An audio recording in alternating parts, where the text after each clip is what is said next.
Hey everyone, today we're talking about the 60s, book 7 in the Superhero Stamp album series. The first thing they talk about is lasers. There's Dr. Light, makes sense. And I'm going to read this so I don't mess it up. But it wasn't until 1960 that the first working laser light amplification by stimulated emission of radiation was constructed by Dr. Theodore McMahon. I'm not sure if I pronounced that right. I probably didn't. But I mean, lasers have come to be used in so much technology, making in manufacturing stuff, CDs, DVDs, scanning your groceries, holograms. I mean, the list goes on and on, like how much lasers have impacted technology. Next thing is Barbie. I mean, Barbie is just, 1959, been around for forever.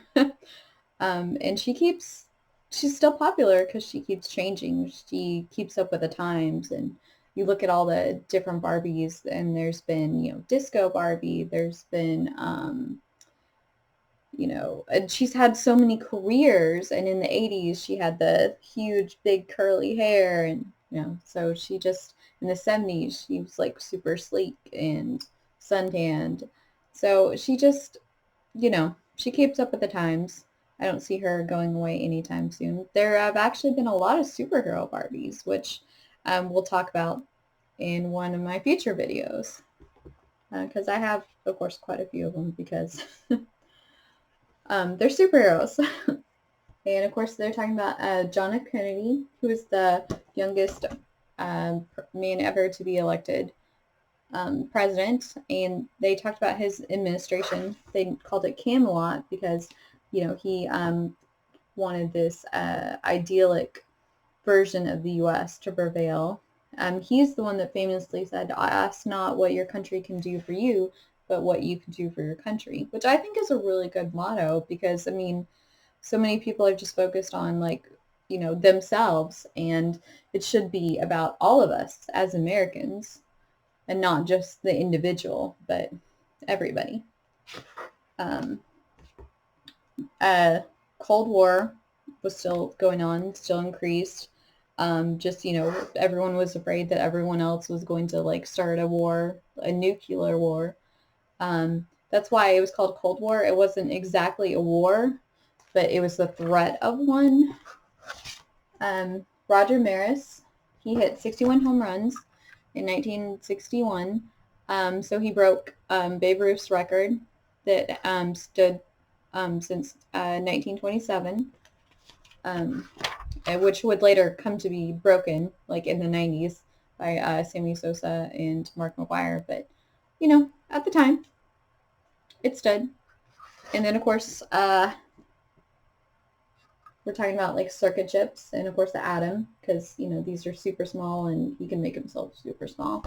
And it just how that made technology even easier to use. And because it used to be they're showing a whole computer, one computer took up a whole room because of all the circuitry and everything that they needed, the transistors and etc., vacuum tubes. So then the integrated circuit meant the microchips made it so that they didn't have to be so huge. And Peace Corps. John F. Kennedy was actually the one who invented this or thought of this, implemented it in 1960 at a speech at the University of Michigan. He, asked people, hey, would you be willing to do this? Would you be willing to go to other countries and help them and assist them and improve their quality of life?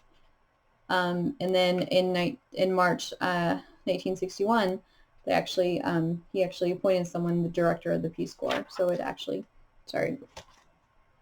Oh, Martin Luther King, Dr. Martin Luther King. I had a dream. Or I have a dream. It's a huge, iconic speech. If you don't know it, you need to look it up.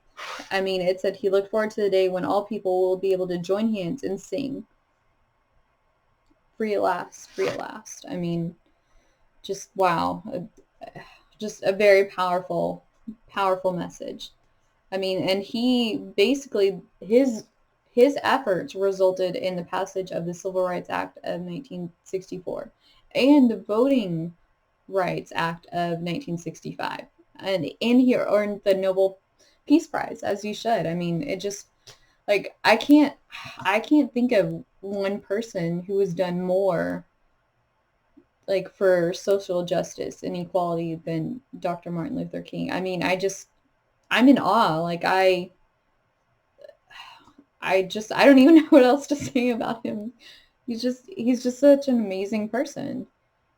And he didn't do it through violence or threats. He just, you know, he did it peacefully. I mean, that's like that. It's amazing. Um, and I mean, he was assassinated in Memphis, 1968, which was super. I mean, terrible. Like I don't know what it was about the '60s, but there was like a lot of major assassinations. I don't understand. I guess the '60s were a time of social, like a huge social unrest. And I just want to point out this Black Lightning and Superman, they look super bloated. Like they don't even look like themselves really. I mean, you can tell it's Superman obviously, but that I don't know, they just don't look like themselves. And of course the 60s, you can't talk about the 60s without the Beatles. And there's Robin with his Beatles haircut, or Robin. And then there's Plastic Man with his, but you know, he's goofy anyway. So, I mean, you know, the Beatles, what else can you say? They're hugely iconic. Ford Mustang, just saying like, hey, this is the car that embodied the 60s. And on the other page, they talk about the assassination of JFK and Martin Luther King and Robert Kennedy. And just,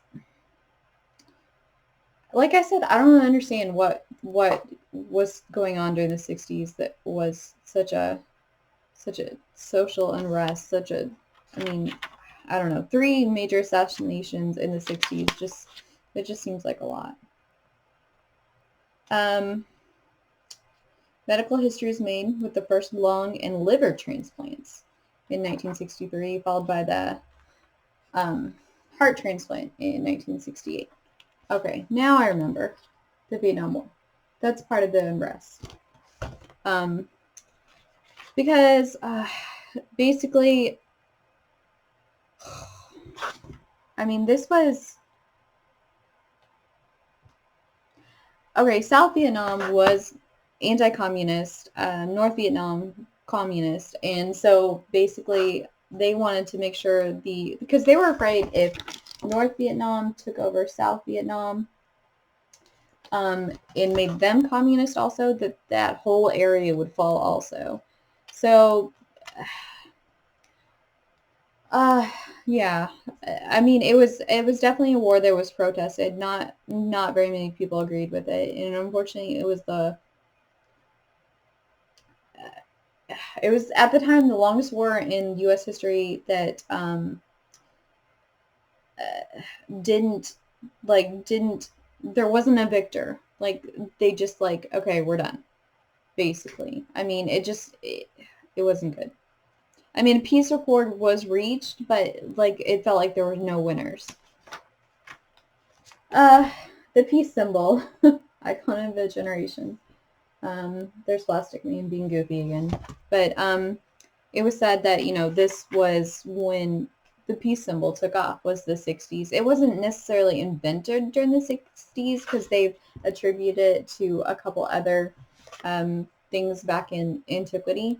But, I mean, this is where it really took off. It was like a huge, huge thing. And then you have Star Trek.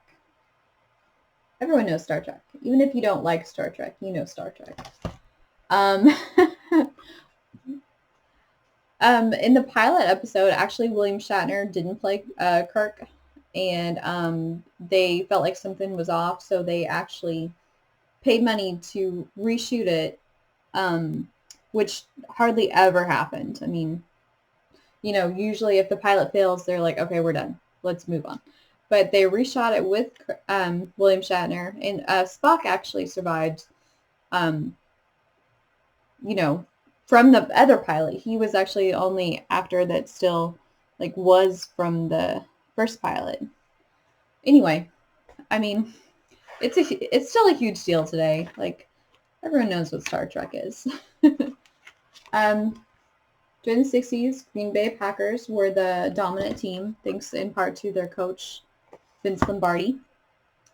Like I said, not a huge football person. I don't know very much about football, but yeah.